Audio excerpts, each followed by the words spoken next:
De verdad les digo que ahora estoy, no estaré, pero vendré a vosotros. Y dice la Biblia que los discípulos comenzaron a preguntarse, ¿de qué está hablando? ¿Qué es eso de qué es, estará y ya no estará? Entonces, más adelante, cuando les abrió el entendimiento en la resurrección, los discípulos comenzaron a entender lo que les dijo cuando Jesús estaba vivo, porque el Espíritu Santo ahora los comenzaba a iluminar. En otras palabras, si tú no tienes al Espíritu Santo, puedes ser una persona muy inteligente, muy intelectual, doctorado en filosofía y letras, doctorado en ciencias políticas, etcétera, etcétera, pero las cosas que están en la Biblia no son para la mente natural, porque la mente natural, dice 1 Corintios 2, del 10 en adelante, no entienden las cosas que son del Espíritu, porque no, para ellos son locura, porque se han de discernir. La mente intelectual es limitada, y al entrar a conectarnos con la mente de Dios, hay condiciones. Dios no se va a revelar a cualquier ser humano simplemente porque quiera venir y pues a ver qué dice estas cosas. No, la Biblia es hecha por hombres, son leyendas, hay contradicciones. Mira nada más los genocidios, mandaron matar a todos los cananitas. ¿Qué es eso? Entonces la mente natural choca contra los pensamientos de Dios. ¿Por qué? Porque tú quisieras reducir los pensamientos de Dios al cerebro de cochinilla que tenemos, al cerebro de caracol que tenemos, y es imposible. Entonces se necesita la intervención sobrenatural del Espíritu Santo entrando a tu vida cuando recibes a Jesús, para que Él comience a decirte, esta es la A, esta es la B, la C, vamos a comenzar con sumas, después con restas, con divisiones, nos brincamos a quebrados, después a matemáticas, álgebra integral, etcétera, etcétera, raíz cuadrada, y así es en todas las áreas del conocimiento. Entras a una clase de japonés y la primera clase, esta es la A, la B, cualquier idioma que quieras estudiar, francés, inglés, alemán, comenzamos con el verbo to be, con el verbo ser o estar. Yo soy, tú eres, él es, nosotros, etcétera, etcétera, porque es la estructura para formar las demás oraciones o sentencias. Así es la Biblia.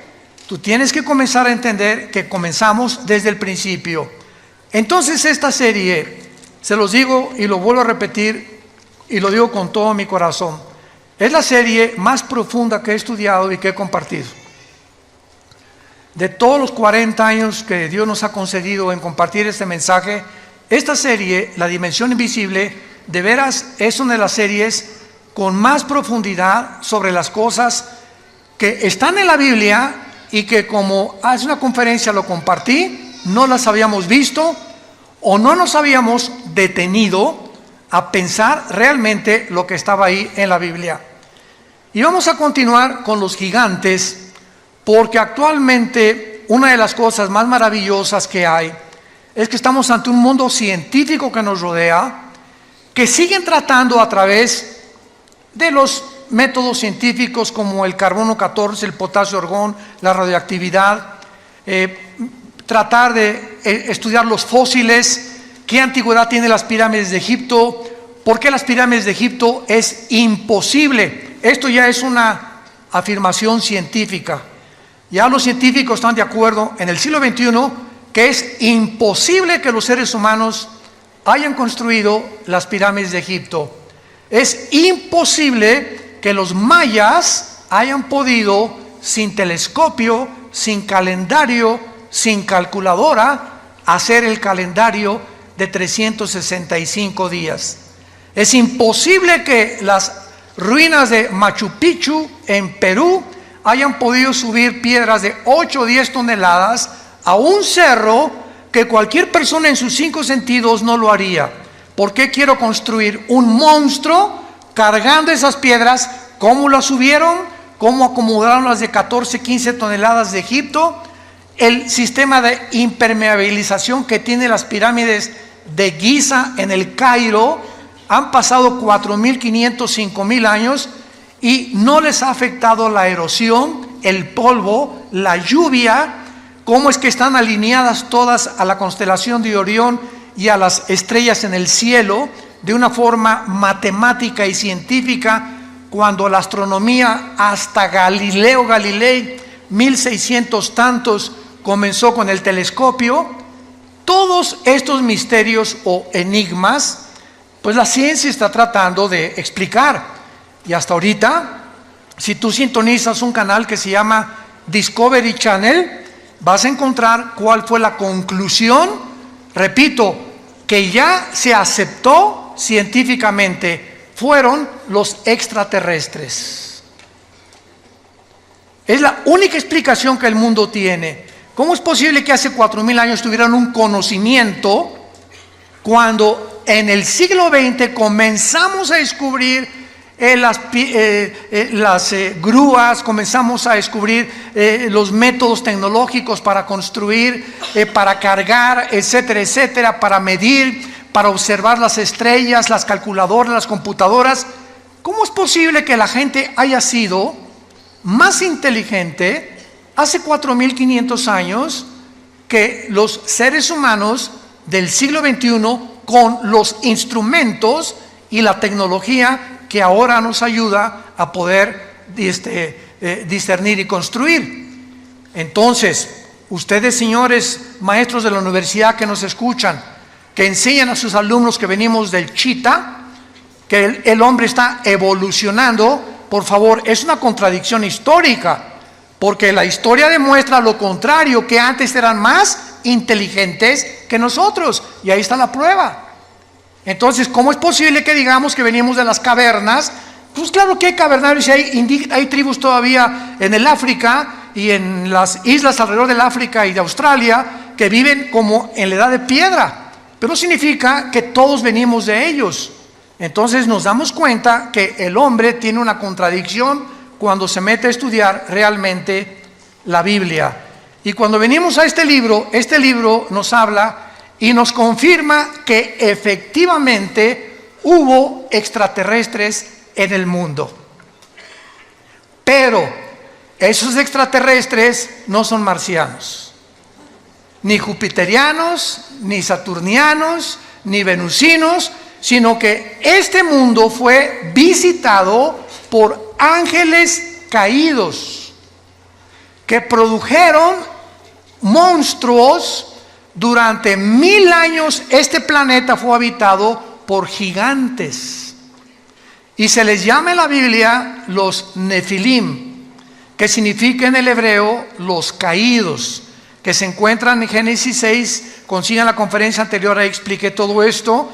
Una mezcla genética entre la semilla de Satanás a través de los ángeles y las mujeres, que la misma Biblia en el libro de Judas, antes del Apocalipsis, nos explica, porque la Biblia no es de interpretación privada, que estos ángeles fueron en pos de vicios, igual que los sodomitas, contra naturaleza.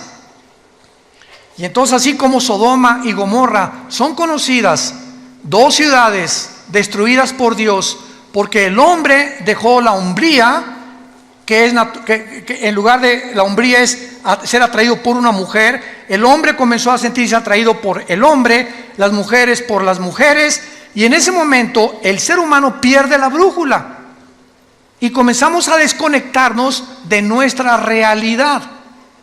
Y si tú como hombre tienes el cromosoma Y que determina el sexo masculino, eres hombre.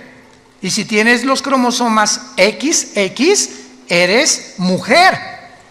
Entonces, si tú tienes genéticamente un cromosoma que es el que determinó tu género, y tu mente te dice que no eres genéticamente lo que la ciencia y la naturaleza dice, tu vida es una lucha no contra Dios, contra la naturaleza, contra tu propia naturaleza, y claro que consecuentemente contra Dios, porque Él es el que nos creó. Entonces, todos estos conceptos que encontramos en la Biblia, nos damos cuenta también que en Génesis 3, versículo 15, la primera profecía del Mesías, Dios le dice a Satanás: tu semilla tendrá guerra contra la semilla de la mujer. Vemos dos semillas. La semilla de la mujer te herirá la cabeza y tu semilla hará caer o le quitará el equilibrio a la semilla de la mujer.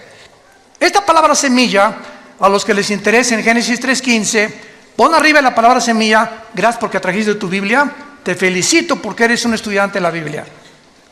Entonces, si tú trajiste tu Biblia, rápidamente en Génesis 3:15 ponle a la palabra semilla Sera, con Z, que es la palabra hebrea para esperma. Ya comenzamos, ¿verdad? Hoy, pero lo he visto tantas veces, no me he fijado en eso. Les digo que hay tantas cosas en la Biblia, enigmáticas, misteriosas, que hasta que en 1954, por el amor de Dios, hasta el siglo pasado que se descubre el ADN, el código genético que cada célula de nuestro cuerpo contiene, con toda la información de nosotros, comenzamos a entender lo del esperma y lo de la genética, etcétera, etcétera, lo de la herencia. Y la Biblia se adelantó hace 4.500, 5.000 años para decirnos que Satanás tiene esperma.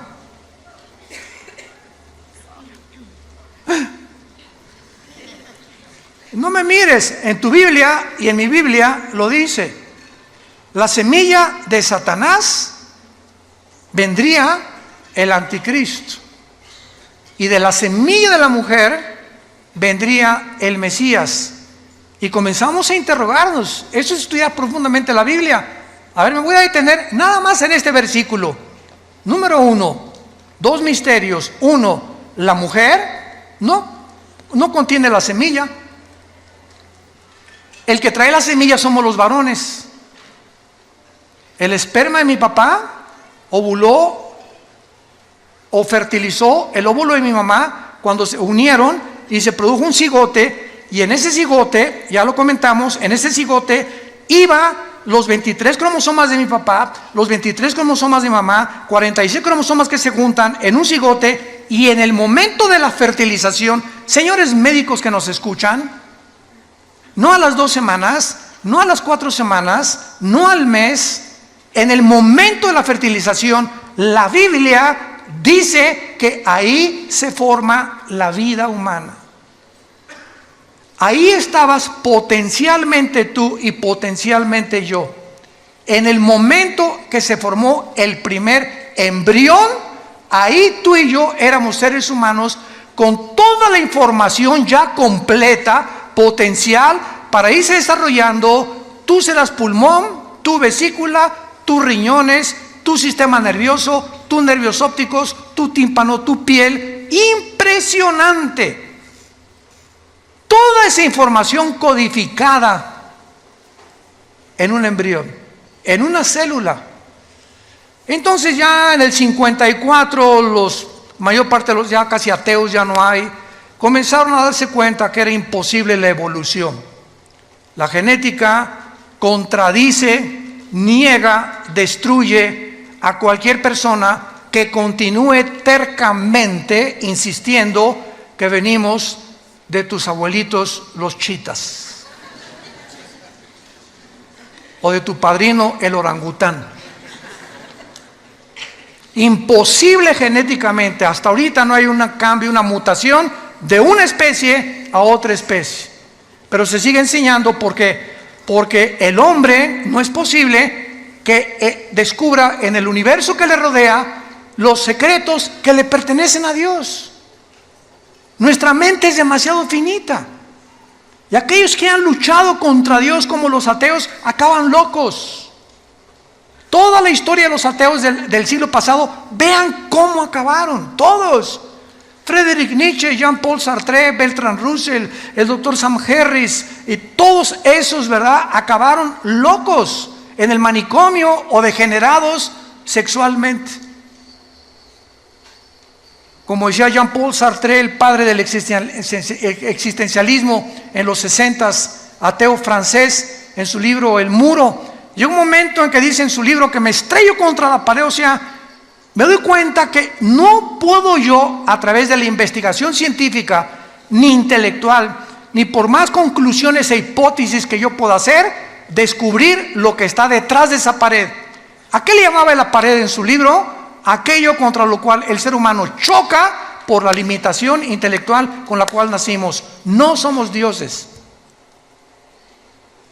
No somos dioses.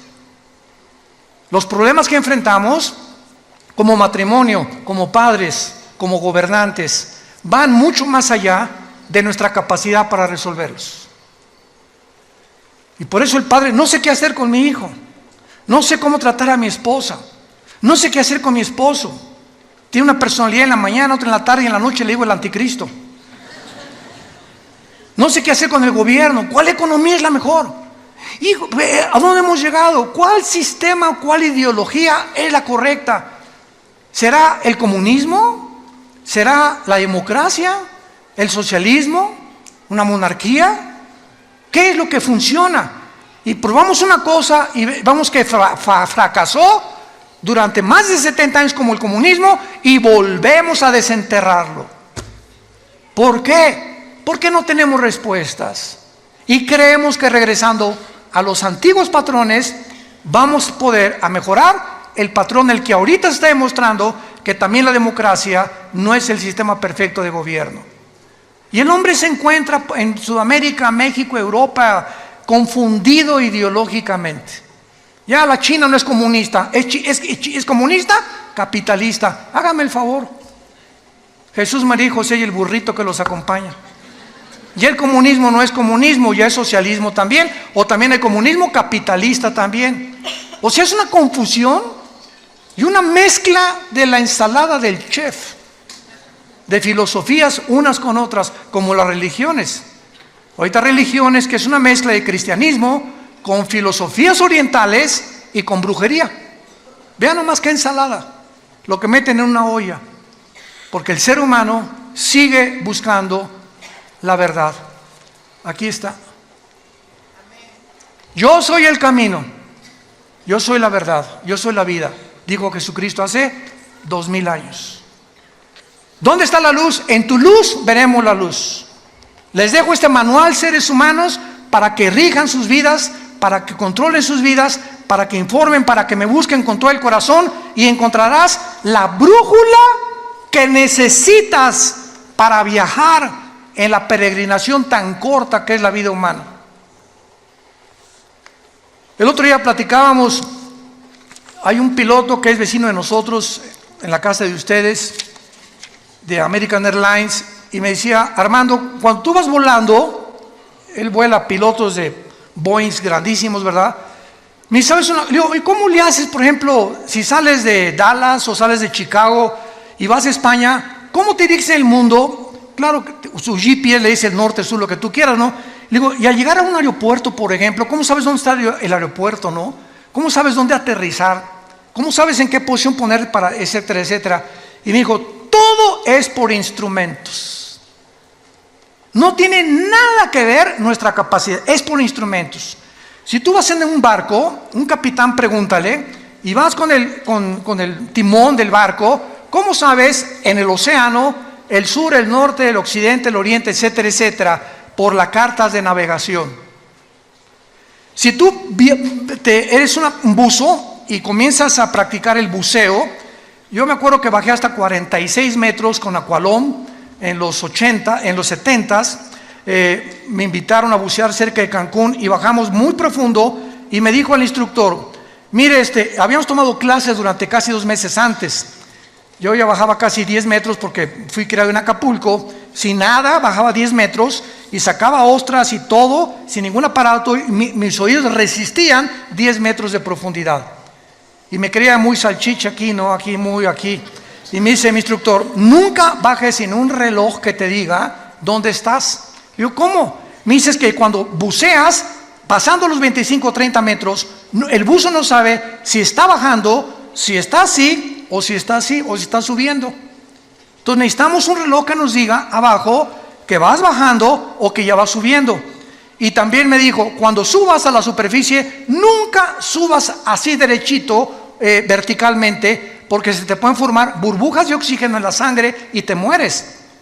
Entonces, ¿cómo se sube? Así, poco a poco para que tu cuerpo se vaya adaptando después de 30, 40, 50 metros o más. Y así, porque esas son las reglas del buceo. Ahora, para vivir, ¿necesitamos una carta de navegación? ¿Necesitamos instrumentos? ¿Saben ustedes que sin esto estás perdido? Y esta es la razón por la cual tu vida está naufragando. Porque estás en un océano, que es la vida, donde a tu familia la estás llevando a los arrecifes tal vez.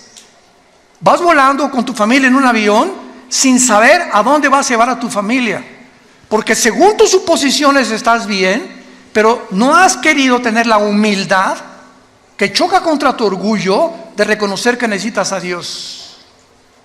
Y estás buceando con tu familia y estás hundiendo a tu familia en lugar de estar sacándola a la superficie. ¿Por qué? Porque no tienes cartas ni instrumentos que te digan a dónde dirigirte. Entonces, si Dios existe, es lógico que nos haya dejado un manual, y es la Biblia. El primer libro en haber sido impreso en la imprenta de Gutenberg. El primer libro en haber sido impreso. El libro más vendido y más traducido a más dialectos, y el más vendido de casi después de 1500 años en las librerías. Sigue teniendo el récord de ventas en el mundo. Es el bestseller. Y casi la mayor parte de las personas que la compran la Biblia la tienen en su casa llena de polvo. Ahí la tienen de vez en cuando. No, pues sí, ¿verdad? Porque no han sido movidas por el Espíritu Santo a descubrir y a comenzar a caminar con Dios. Si tú le dedicas 15, 10, 20 minutos en la mañana y antes de acostarte a leer la Biblia. Muy bien. Vemos nosotros en el Antiguo Testamento que cuando se mezclaron los ángeles con las mujeres, Génesis capítulo 6, no sabemos qué pasó. Lo único que sabemos es que hubo un producto. Mezcla ángeles, seres humanos. Hubo un producto que se llamaron los gigantes.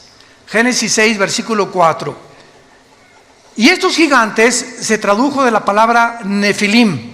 Nepilim, N enana, P de papá, con H intermedia. Nepilim, que significa los caídos.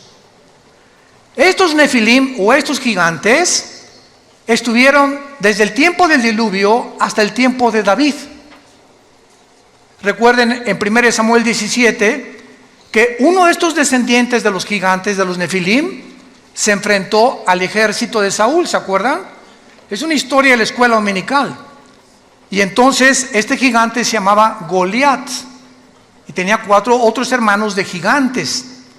Y David se enfrentó con él y sabemos la historia con la onda, ¿verdad?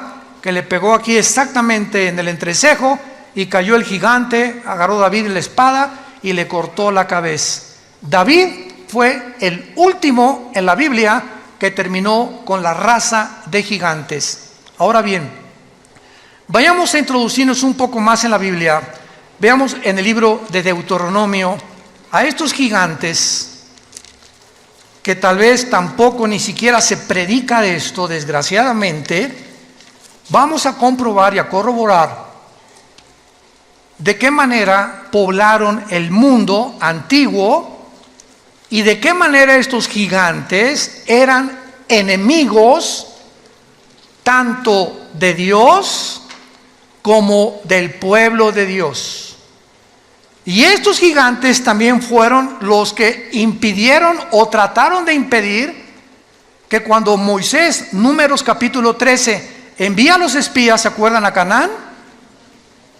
Se encuentran con estos gigantes en Canaán, tenían controlado Canaán, que era la tierra que le correspondía al pueblo de Israel, y regresan con Moisés. Moisés no, Canaán está, unos hombres parecíamos langostas comparados con ellos, y solo Josué y Caleb dijeron, el gigante más grande es Dios, y si Dios es nuestro gigante, es más grande que estos gigantes y podemos entrar a Canaán, que es la mentalidad que el cristiano tiene que tener. Pero vamos a ver algunos pasajes en la Biblia para que hagamos estos descubrimientos maravillosos. En Deuteronomio capítulo 2, versículo 10 y 11, dice así: los emitas. Habitaron en ella antes pueblo grande y numeroso y alto, alto como los hijos de Anac. Por gigantes eran ellos, tenidos también como los hijos de Anac, y los moabitas les llamaban emitas.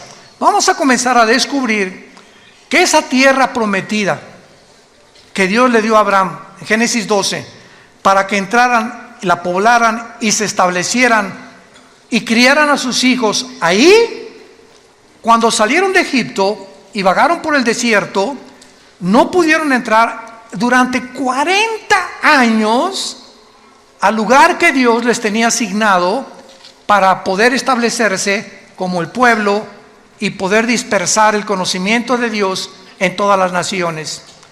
Entonces, la tierra de Canaán estaba poblado por puras tribus de gigantes. Y comenzamos a ver que los semitas eran gigantes y los hijos de Anac o anaseos eran gigantes y los emitas eran gigantes. Versículo 19 al 21 del mismo capítulo 2 de Deuteronomio. Dice así: y cuando te acerques a los hijos de Amón, aquí estamos, otra tribu que se llama los amonitas, no los molestes ni contiendas con ellos, porque no te daré posesión de la tierra de los hijos de Amón. ¿Cómo? ¿Verdad? Pues a los hijos de Lot la he dado por heredad. Por tierra de gigantes fue también ella tenida. Habitaron en ella gigantes en otro tiempo, a los cuales los amonitas llamaban somsomeos, que significa los monstruos poderosos. Como pueblo grande y numeroso y alto como los hijos de Anac, a los cuales Jehová destruyó delante de los amonitas, estos sucedieron a aquellos y habitaron en su lugar. Brinquémonos al libro de los Números, capítulo 13, en la famosa expedición que tuvieron los judíos para asomarse a la tierra que estaban habitando precisamente los gigantes, y descubrir que esto fue precisamente lo que les impidió a ellos entrar a Canaán. Dice Números 13, 32 y 33. Pero vamos a leer mejor desde el 30. Números 13 del 30, para tener el contexto. Entonces Caleb, aquí ya regresaron de espiar la tierra de Canaán, hizo callar al pueblo delante de Moisés y dijo: subamos luego y tomemos posesión de ella, porque más podremos nosotros que ellos. Mas los varones que subieron con él dijeron: no podremos contra aquel pueblo, porque es más fuerte que nosotros. Y hablaron mal de los hijos de Israel, de la tierra que habían reconocido, diciendo: la tierra por donde pasamos para reconocerla es tierra que traga a sus moradores, y todo el pueblo que vimos en medio de ella son hombres de grande estatura. También vimos allí gigantes, hijos de Anac, o sea, los anaseos, raza de gigantes, y éramos nosotros, a nuestro parecer, como langostas, y así les parecíamos a ellos. Vemos pues que este mundo estuvo infiltrado en el tiempo de los antiguos, de nuestros antepasados, por gigantes. La arqueología y la paleontología moderna lo ha descubierto y han encontrado fósiles de estos huesos de los gigantes también. Y la mayor parte de las veces es impresionante, los han escondido. Porque en el día que realmente se demuestre que no venimos del chango, ni del cavernario Galindo, ni de los cavernícolas, etcétera, etcétera, sino que hubo algo que ayudó a nuestros antepasados, a dejar su huella en las pirámides de Egipto, en Machu Picchu, en Stonehenge en Inglaterra, cerca del mar de Galilea en Israel, en los mayas aquí en nuestra población, en el continente americano. Entonces la pregunta de los científicos es: ¿de dónde salieron? ¿Qué vamos a hacer con lo que hemos enseñado? Que venimos de los cavernícolas y no, seguro los extraterrestres. Pues claro que fueron los extraterrestres mezclados con seres humanos que se llamaron los Nefilim, los que ayudaron a todas estas personas a levantar las construcciones, las obras. Y esto les quiero anunciar ahora. En 3 semanas volví a reeditar el libro que acabo de escribir, Los Ángeles Caídos.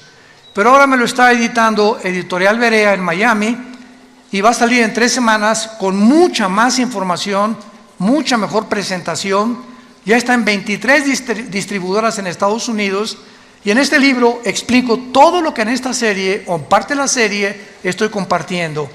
Acerca de los ovnis, de dónde vinieron los ovnis, quiénes son los ovnis, quiénes tripulan los ovnis, no son marcianos tampoco, lo de la brujería, lo de las piedras angulares, lo de las piedras que no pueden entender quién las cargó, etcétera, etcétera, para que entendamos que en la Biblia se encuentran los secretos de la sabiduría y del conocimiento, que la ciencia nunca podrá con su investigación disque intelectual entender lo que va más allá de nuestra capacidad para comprender. Veamos ahora algo tremendo en el libro de Isaías capítulo 14. Esto está tremendo. Y aquí se nos revela,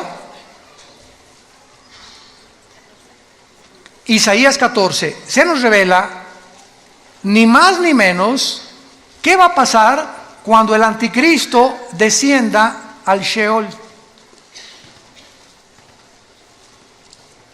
Aquí se nos revela una área enigmática y prohibida para cualquier ser humano, revelada en la Biblia, de lo que pasa en el mundo invisible, de los que ya están en el lugar del Sheol o en el infierno actualmente.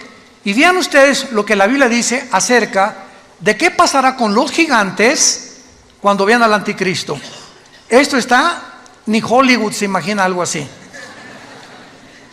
Génesis, Isaías 14, versículo 9. El Sheol abajo se espantó de ti. Está hablando, vamos a ver, del anticristo. Despertó muertos que en tu venida salieran a recibirte. O sea, los habitantes del infierno o del Sheol que estén ahí cuando el anticristo entre se van a espantar, porque tienen mucho conocimiento. Acordemos de una cosa: la muerte no es la cesación de la vida. No hay tal cosa como que ya dejamos de existir. La muerte continúa en un estado de nuestra conciencia. Entonces, la muerte es un estado consciente, para definirla. Es un estado consciente en otra dimensión. Y cuando yo digo consciente, es que te vas a acordar quién eres. Y vas a estar en el infierno, y cuando te enterraron, los gusanos se comieron tu cerebro, ¿no es cierto? Se comieron lo que te quedó de tu sangre, tus ojos, en fin, todo. ¿Cómo es posible que en el infierno recuerdes si tu cerebro se lo comieron los gusanos?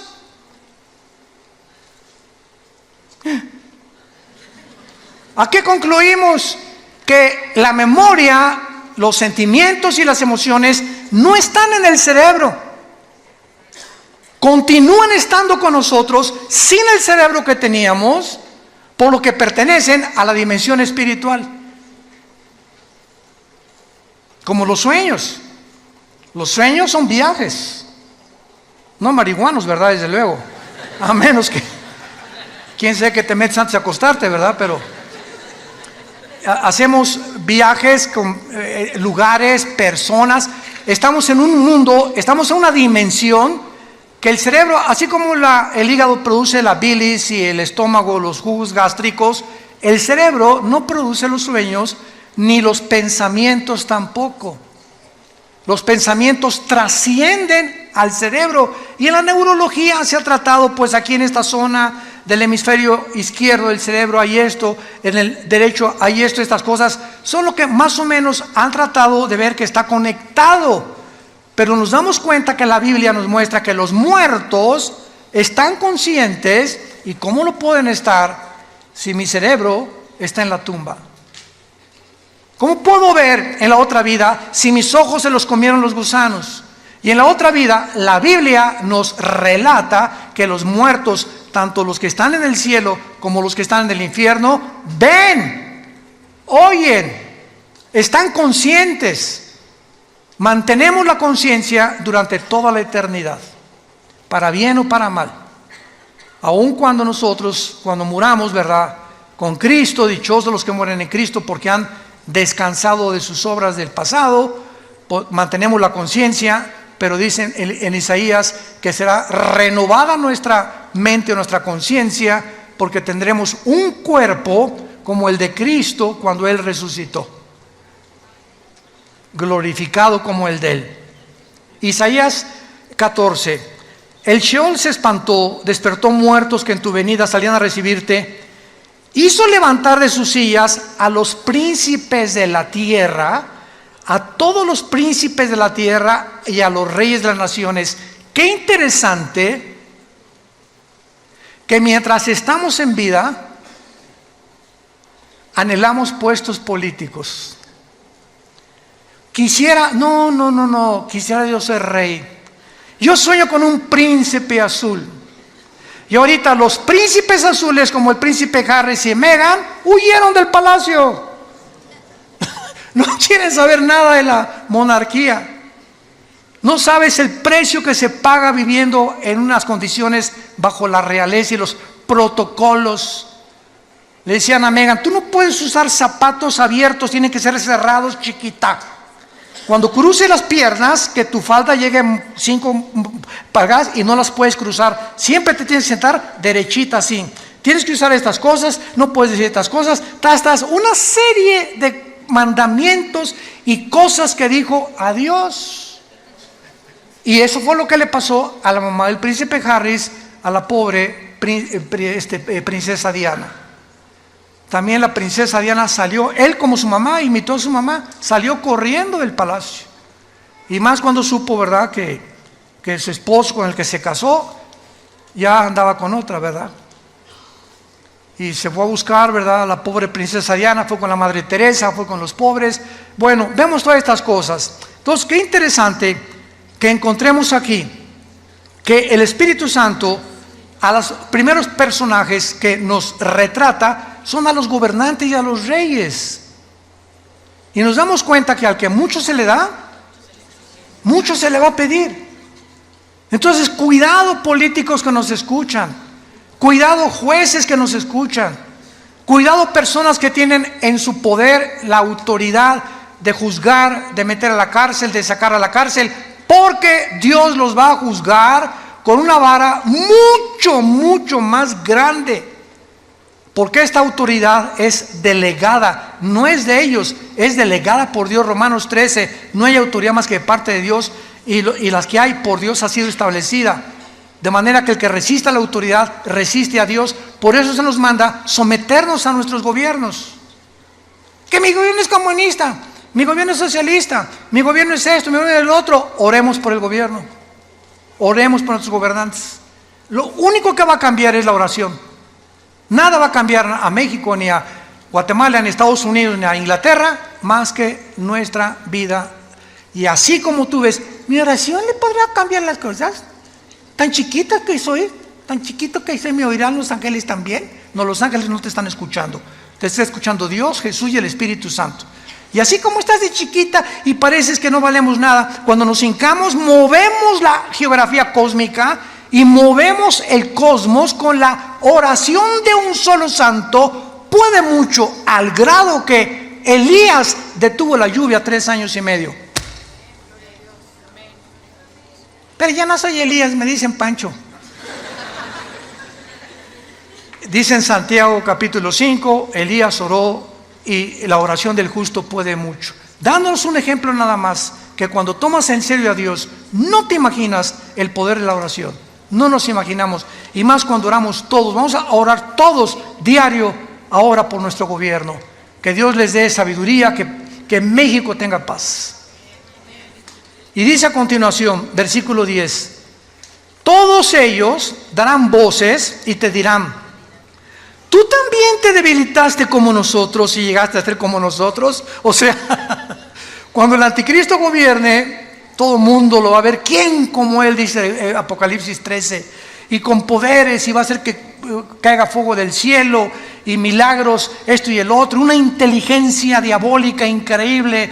Va a resolver los problemas de la economía, de la pobreza, todo va a ser un genio que el mundo se va a hincar delante de él y va a decir: este es el Mesías, este es el líder que necesitaba el mundo.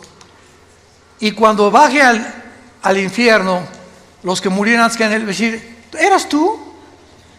¿Tú eras esa chinche que estabas ahí brincando como en un comal cuando estabas vivo? Ahora eres igual que nosotros. Qué impresionante es esto. Pero lo más impresionante es lo siguiente. Dice la Biblia, el versículo 10, darán de voces y te dirán todo lo. Pero la palabra, apunten ustedes por favor, en el versículo 9, el Sheol abajo se espantó de ti, despertó muertos. Esa palabra muertos es la palabra Refaim, que es otra de las palabras hebreas para los gigantes y para los nefilim. Ahí van a estar los nefilim o los espíritus de los gigantes en el infierno con otros espíritus de seres humanos también. Y vemos nosotros que la Biblia los coloca ahí porque vamos a ver otro pasaje donde estos gigantes que habitaban la tierra, mezcla híbrida, ángeles humanos, no van a resucitar. Tanto los buenos como los malos vamos a resucitar, ¿correcto? Por más malo que seas, después del milenio, Apocalipsis 20 del 11 al 15, el juicio del gran trono blanco es la resurrección, que es la segunda muerte de los incrédulos. Isaías 26, demos la vuelta a Isaías 26. Dejamos a la Biblia seguir hablando. Génesis 26, Isaías 26, versículo 14. Vean nada más este versículo. Isaías 26, 14. Muertos son, no vivirán. Han fallecido, no resucitarán. A ver, espérenme tantito. Usted, oiga, maestro del Instituto Bíblico, maestro de teología, ¿quiénes no van a resucitar? Tanto los buenos como los malos. ¿Quiénes son? ¿Qué género o qué entidad espiritual está mencionando aquí que ellos no van a resucitar? La palabra fallecido y muertos ahí, apúntalo, es la palabra Refaim. Otra vez, los gigantes. Ellos no van a resucitar. Yo vi tantas veces este versículo y así pasa. No lo entiendo, le doy la vuelta a la hoja. Porque es lo mejor que podemos hacer, ¿verdad? Chocamos con tantas cosas en la Biblia que le sigo leyendo mejor. Como cuando comemos pescado, ¿no? Ahí me encanta el guachinango, así me encanta así uno entero, frito al mojo de ajo. Y lo quitas, ¿verdad? Le quitas la cabeza, etcétera, etcétera. Y lo comienza a comer, le quitas el espinazo, la colita, la chupas, es rica. Pero vas a encontrar muchas espinas todavía. ¿Y qué haces cuando te encuentras una espina? ¿Ya dejas de comer? No, ¿verdad? Te la quitas y la pones a un lado y te sigues comiendo la carnita. Así es la Biblia. Nos encontramos con tantas espinas que no porque no lo entienda la voy a dejar de leer. Voy a dejarla y voy a seguir comiendo lo que creo que puedo entender. Y tal vez el año que entra, en 2 años, en 5 años vas a entender y regresar a lo que ahorita estamos compartiendo y lo vas a entender. Así es la palabra de Dios. Muy bien. Ahora entonces vemos claramente, ¿verdad?, que durante los días de Moisés y Josué muere Moisés, Josué se encarga de matar a los gigantes. O sea, todas las guerras de Josué eran contra 7 ciudades cananitas. La primera, acuérdense que fue Jericó, ¿se acuerdan? Que cayeron los muros de Jericó cuando los sacerdotes tocaron los shofares, cuando oyeron tutú, tutú en la 7ª vuelta, se cayeron para que aprendieran que no es con espada ni con ejército, es con el Espíritu de Dios. Que no hay inteligencia ni conocimiento ni sabiduría contra Dios. El caballo se prepara para la batalla, pero Dios te da la victoria. Tú tendrás enemigos y tendrás gente que te quiere hacer mal, etcétera, etcétera. Pero sabes una cosa, detrás de todo hay un mundo espiritual. Y si tú caminas con Jesús, es tuya la victoria. Es tuya la victoria. Ahora vean.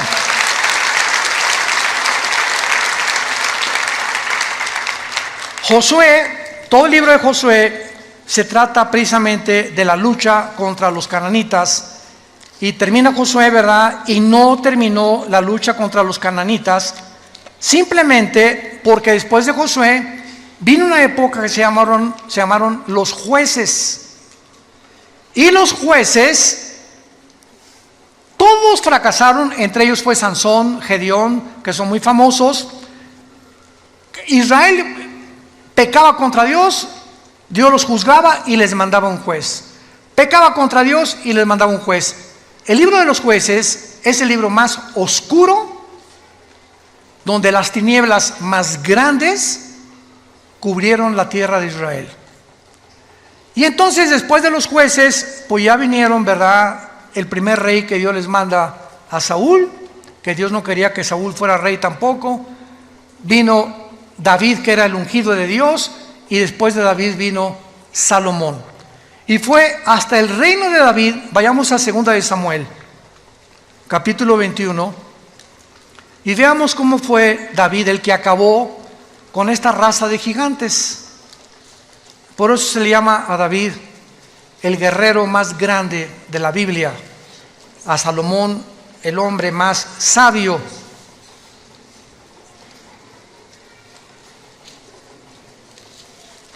Y a Sansón el hombre más fuerte. Lo curioso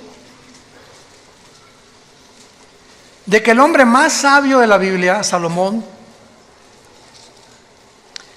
el guerrero más fuerte de la Biblia, David,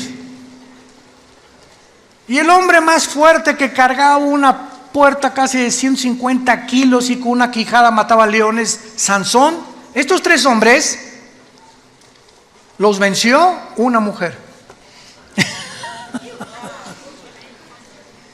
Con razón tanto feminicidio, ¿verdad? Una sola mujer fue la causa y Dios lo deja.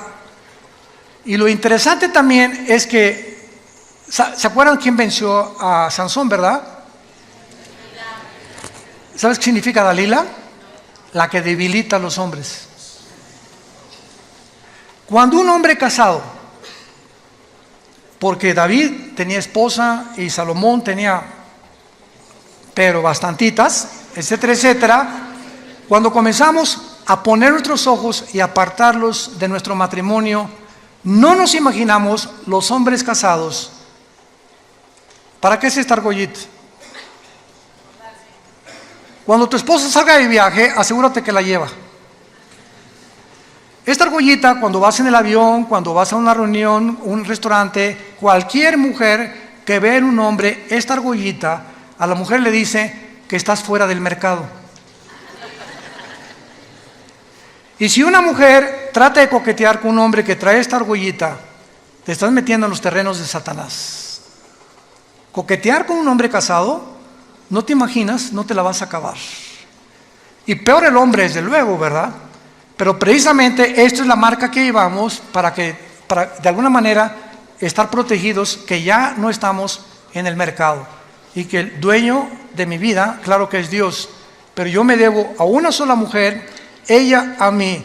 Y si nosotros entendamos esto, aunque está fuera del tema, ahorita me está viniendo a la mente, nunca Dios va a bendecir a un hombre así y a otra mujer así. Nunca. La bendición es a los dos. Si tú estás por acá, no, yo soy muy espiritual, mi esposa es una carnalota. O yo soy muy espiritual y mi esposa, hasta que no arreglen sus problemas y no caminemos los dos juntos, no esperemos ser guiados por el Espíritu Santo. Ni que haya bendición sobre tu familia, te engañas completamente. Los dos tenemos que caminar, y se los digo a mis pastores, porque hay pastores que la obra de Dios y el evangelismo y esto y el otro y la familia pasa a segundo lugar.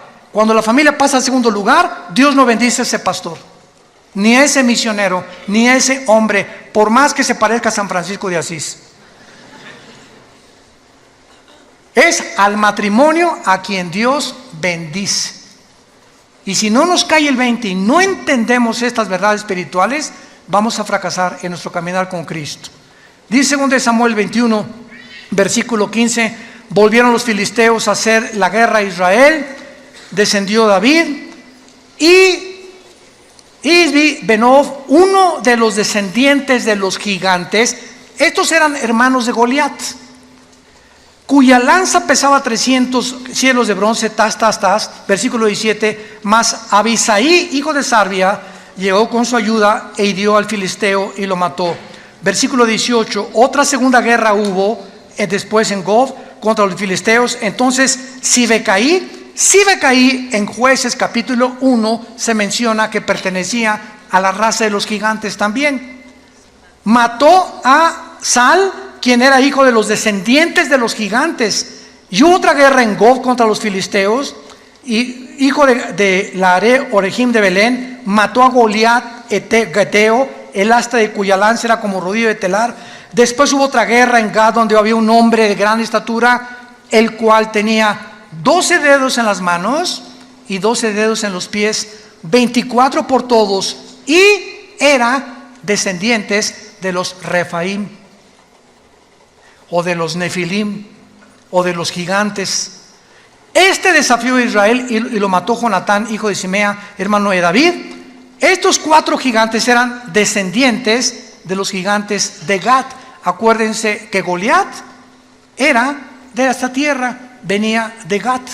Si leen 1 Samuel 17, los cuales cayeron por mano de David y por manos de sus siervos. Damas y caballeros, familia de Dios, estamos en una guerra cósmica. Y solamente hasta que tú llegues